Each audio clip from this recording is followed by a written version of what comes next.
ආයුබෝවන් සුබ සැමදෑවක් සියලුම දෙනාට ගොඩක් ආදරේ. මහත්තයෝ මම මේ ලයිව් එකක් දාන්න හිතාගෙනවත් හිටියේ නෑ. මම දැක්ක පොඩි ප්‍රශ්නයක්. හිරු එකක් හිරු channel එක අනිත් එක දෙරණ. ඔබ තමුන්නාසලාට මම මේ කියන්නේ වැඳලා කියන්න. ඔබ තමුන්නාසලාගේ channel ඉදිරියට ගෙනෙච්ච අපේ අහිංසක දුප්පත් මිනිස්සු. මේ මිනිස්සු නැති කරගන්න ඔබ තමුන්නාසලා කැමතිද? මම එක දෙයක් කියන්නම්. මේ රජය ඇවිල්ලා මේ රජය 750ක් හොරකම් කරන මහත්තයෝ අද ලංකාවේ ඩොලර් තියෙනවා.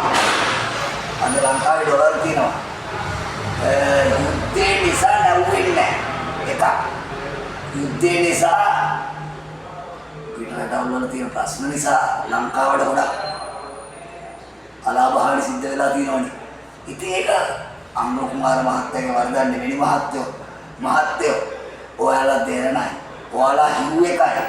මයික් අල්ලගෙන මොකද්ද මේ නටන නාටකම් මහත්තයෝ? ඔයාලට හතරවෙනි ලැජ්ජාව කියන එක තියෙනවද? ඔයාලා මහත්තයෝ ඔයාලගේ channel අප් කරුනේ අහිංසක මිනිස්සු නේද? ඒ ඔයාලගේ channel අපි අප් කරුවේ මහත්තයෝ. අපි බලන හින්දාද ඔයාලගේ channel? ඔයාලා ওই විදිහට හැසිරෙන්නේ. ඇයි මහත්තයෝ ඔයාලා මාධ්‍යවේදියෝ කියලා ඔයාලා මයික් පොල්ලක් උස්සගෙන ගිහිල්ලා අරුගේ මොකක්යි හරමුගේ මේකයි මොකද ප්‍රශ්නේ මහත්තයෝ? එහෙම කරන්න එපා මහත්තයෝ. ඔයාලට හතර විදිහට ලැජ්ජාව කියන එක තියෙනවා මහත්තයෝ. අත්‍තරම ඔයාලා කඩසම්මතේ මහත්තුරුද මහත්තයෝ? ඔයාලට මහත්තයෝ මේ රටේ කලින් හොරකම් කෙරුවා. කරන්න පුළුවන් කාඩ උපාඩිකම් කෙරුවා. මේ රට බංකොලොට් කෙරුවා. දැන් මහත්තයෝ මේ රටේ ඩොලර් තියෙන ඕන තරම්. පොඩ්ඩක් කල්පනා කරලා බලන්න මහත්තයෝ. පොඩ්ඩක් කල්පනා කරලා බලන්න. මේ අනුර කුමාර මහත්තයා සුපිරියට වැඩ කරගෙන යනවා මහත්තයෝ. මහත්තයාට මොනවා හරි සම්තිං එකක් දෙනවද? වෙන පක්ෂවලින් මොනවා හරි සම්තිං එකක් දෙනවද? අනුර කුමාර මහත්තයාට ඉඩි ගන්න දෙනවද? ඊළඟට මහත්තයෝ කියනවා අනුර කුමාර මහත්තයා හැපි කරලා කියන්න මෙන්න මේ පට්ටියේ channel වලට හම්බ වෙනවා. ඒකයි මේ කට්ටිය මෙහෙම කතා කරන්නේ කියලා. එහෙම දෙයක් තියෙනවද ඔයාලට? නාමල් මොනවා හරි දෙනවද? මහින්ද මහත්තයා මොනවා හරි දෙනවද? සජිත් ප්‍රේමදාස මහත්තයා මොනවා හරි දෙනවද ඔයාලට? දෙනවනම් කියන්න මහත්තයෝ. ඔයාලා මහත්තයෝ ඔයාලා මේ ලංකාව ලස්සන කරනවට කැමති නැද්ද? ඔයාලා හොරකම් කරලා ඔයාලගේ බඩවියත පුරව ගන්න දොරලා try කරන්නේ. මේ අහිංසක මිනිස්සු අහිංසක දුප්පත් මිනිස්සුන්ගේ ජීවිතයක් හදන්න දෙන්නේ නැද්ද ඔයාලා? ඔයාලා ජීවිතයක් හදන්න දෙන්නේ නැති කියලා මම හිතෙනවා මහත්තයෝ. ඔයාලා මාධ්‍යවේදී උදේන මහත්තයෝ. ඔයාලා මාධ්‍යවේදී මොකටද මහත්තයෝ? මහත්තයෝ කල්පනා කරලා බලන්න. ඒක මහත්තයෝ. මාධ්‍යවේදී වැඩ කරන මහත්තයෝ. මේ ආයතන මහත්තයෝ රත්තරන් ආයතන. මේ ආයතන වැඩ කරන 300ක් ළමයි. මේ ආයතනයේ මහත්තයා මුස්ලිම් මහත්තයෙක්. මේ ආයතනයේ මහත්තයා 750ක් පංචාව කරන්නේ මහත්තයෝ. අනුර කුමාර මහත්තයාට පට්ට ආදරේ.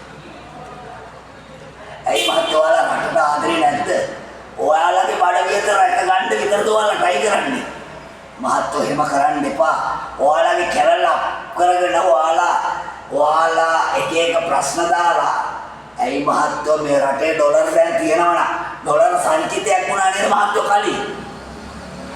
කලින් හොරකම් කරලා කන්න පුළුවන් තරම් කාලා විනාශ කළා රට නන්නත්තර කරපු රටක අයිතිකාරයන් නේද ඔයාලා ඔහොම කියන්නේ මහත්තයෝ ඔයාලා දෙරණ සහය හිරු එකට මම මේ කියන්නේ ඔය වගේ අහිකුන් ටික වැඩ කරන්න එපා මහත්තයෝ ඔයාලගේ තුප්පයි ගතිගුණ හින්දා අද මේ රට බංකොලොත් මොනොත් වෙන්නේ ඔයාලගේ channel දෙක හින්දා මුළු ලංකාවම දැනගන්න ඕනේ කියන කතාව අහිංසක අම්මා තාත්තා දෙමව්පිය සහෝදරයෝ මේ කට්ටියගේ channel වල කතාවක් බලන්න එපා.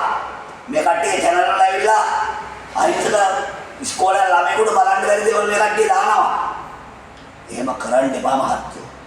ඔයාලා ඇවිල්ලා මහා ලොකු ඡන්දියෝ වගේ රංගපාන්න එපා මහත්තයෝ. ඔයාලට කීයක් හරි දෙනව නැද්ද? ඔයාලට කවුරුහරි සල්ලි දෙනවද? මහත්තයෝ අනුර කුමාර මහත්තයා මේ රට ලස්සනට කරගෙන යනවා මහත්තයෝ. මේ රටේ දැන් ඩොලර් තියෙනවා. මේ රටට නැවුවෙන්නේ නැහැ. සොපා විදේශ දැන් යුද්ධේ නිසා මහත්තයෝ මේ රටට පොඩ්ඩක් අඩුයි ආදායම්. ඒක ඇත්ත. ඒක අපි පිළිගන්න මහත්තයෝ. මේ රටේ තෙල් ප්‍රශ්න ඇති වෙයි ඉස්සරහට තවත්. නමුත් මහත්තයෝ තෙල් පොඩි වල බොරුවර කට්ටිය ඉන්නවා. තෙල් කියන කිව්වාරේකට හරි තෙල් ගන්න යන්න පුළුවන් ලස්සනට. ඇයි මහත්තයෝ වගේ අහිපුන් ටික වැඩ කරන්නේ මහත්තයෝ? එහෙම කරන්න එපා මහත්තයෝ. සුබ දවසක් ඔයාලට. ඔයාලගේ channel ගොඩාක් අප් වෙන්න කියලා මම ප්‍රාර්ථනා කරනවා. මුසාරණයි. ගොඩාක් ආදරේ. ඉරු එකට දෙරණටයි. ගොඩාක් ආදරේ ඔයාලට.